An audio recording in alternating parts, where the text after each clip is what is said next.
The burning of the Library of Alexandria is one of history's great what-ifs. What if Julius Caesar hadn't accidentally set fire to the world's greatest library? What if over 400 people hadn't burned to death in the resulting inferno? And most importantly, what if 400,000 volumes of literature had survived intact? And in order to legitimize his rule, he began an extensive campaign to promote his own cult of personality. One of his many projects was the construction of a great library in the center of his capital city. We also don't know how big it was or exactly how many books it contained, although those numbers are usually put at 400,000 volumes. Works of literature from around the world were collected, sure, but they weren't really catalogued or shelved according to any particular system. This room was narrow and had high walls with a single opening at the far end.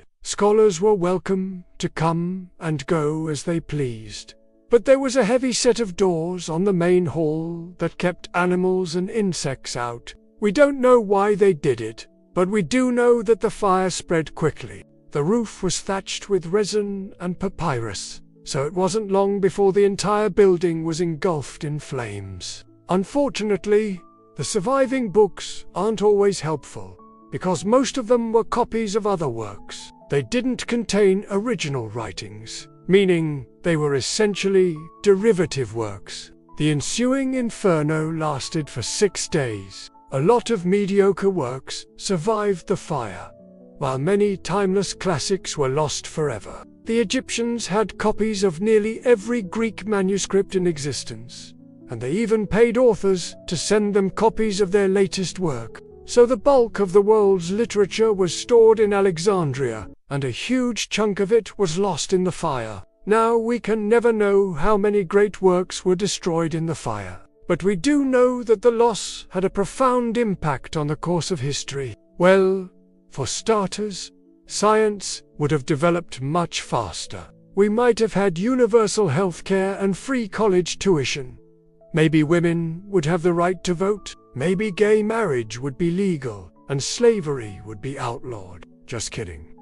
You see, the ancient Egyptians were responsible for some of the earliest scientific discoveries in human history. Sadly, though, the library wasn't the only victim of the fire. Julius Caesar inadvertently started the fire while shelling the city during a battle with the Egyptian navy. When his fleet arrived in Alexandria, he found himself locked in a vicious three-way battle with the Egyptian army and the forces of Cleopatra, who was his lover at the time. Things got so heated that Caesar ordered his men to attack the library, which was attached to a gymnasium and used as a fortress by Cleopatra's forces. The resulting fire spread to nearby buildings and eventually engulfed the entire library. Over 400 people died in the blaze, most of whom were scholars working in the library. The fire raged for so long that it killed all the birds and fish in the area and contaminated the water supply.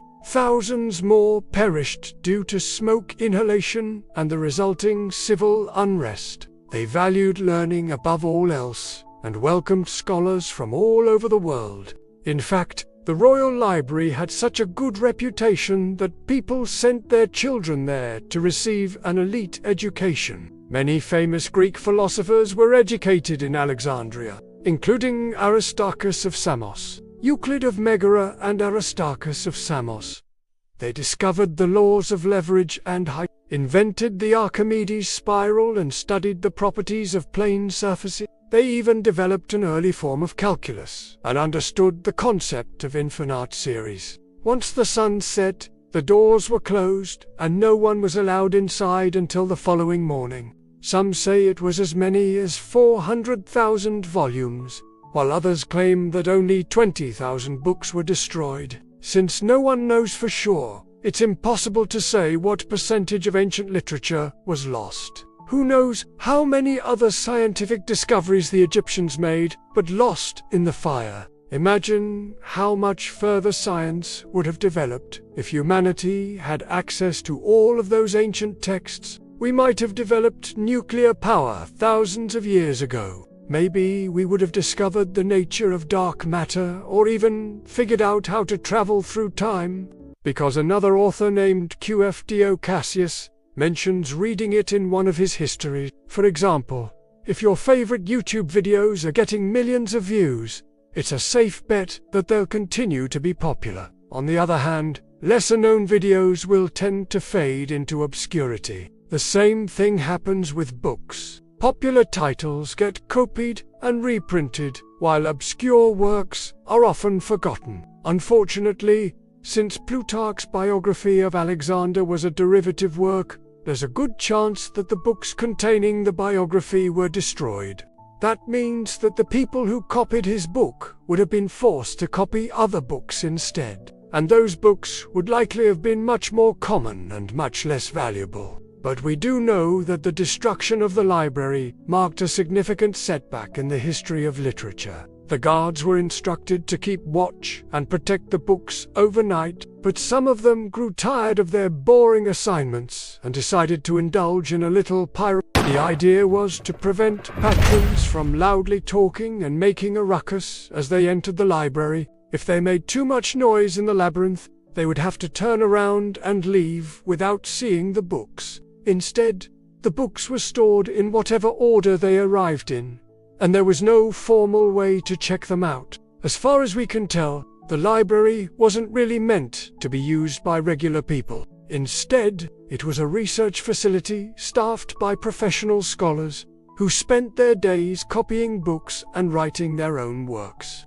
Members of the public may have been allowed to enter the library, but they probably couldn't check anything out and were expected to behave respectfully at all times. The number itself is quite possibly an exaggeration. After all, these were not hardback novels. Most of the books in the library were written on papyrus and were only a few feet long, so 400,000 books could have fit inside a relatively small space. This would become known simply as the Library of Alexandria. There are some reports that claim the library was actually started by Alexander himself, but there's no solid evidence to back them up. So we know for a fact that Ptolemy I was the real founder. The Library of Alexandria is widely believed to have been the biggest collection of books in the entire ancient world. It stood in the heart of the Egyptian city of Alexandria and held more than 500,000 scrolls and books when it was founded by Ptolemy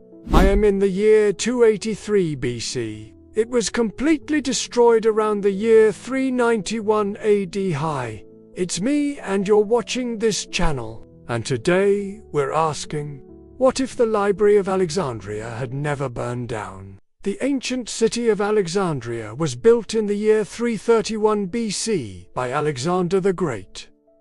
Let's start with a little background. He envisioned his new city as a center for trade, culture, and learning. According to a letter he wrote to Aristarchus of Samothrace, the pharaoh wanted his library to be a monument to human ingenuity. But after visiting the Temple of Artemis, one of the ancient world's 7 wonders, Ptolemy changed his mind. He now wanted his library to be bigger than the temple, and decided to commission a new building just for the library. And true to its founder's wishes, it became one of the largest cities in the Mediterranean world. In fact, at the time of its destruction, Alexandria was probably the largest city in the world, with a population of about 500,000 people. After Alexander's death, his general Ptolemy I became the first pharaoh of the new Ptolemaic kingdom. We also know that the royal library was started as a sort of vanity project, designed to make Ptolemy look smart and cultured. The exact location of the original library is still unknown, although scholars believe it may have been located in or near the palace complex. Despite its impressive size, the library wasn't very well organized. In order to ensure decorum, visitors had to walk through a special chamber known as the labyrinth before entering the main hall. The library didn't stick to a strict schedule either. It was open for 12 hours every day from dawn until dusk. On the night of July 4th, 391 AD, a group of soldiers set fire to the library. Ancient historians offer wildly varying estimates of how many books were lost in the fire. A lot of important books were destroyed, but we do know which ones, because the books that survived offer the best chance of determining which ones were lost. For example, Plutarch's biography of Alexander the Great is considered lost, but we know he wrote it. This phenomenon is called the Matthew effect, and it refers to the tendency of popular books to get more popular. So while the destruction of the Library of Alexandria probably did uncause the total loss of any books, it certainly did accelerate the Matthew effect. After all, the library was home to the world's largest collection of books. But what if none of it had burned down? How would history have been different if the Library of Alexandria had never been destroyed?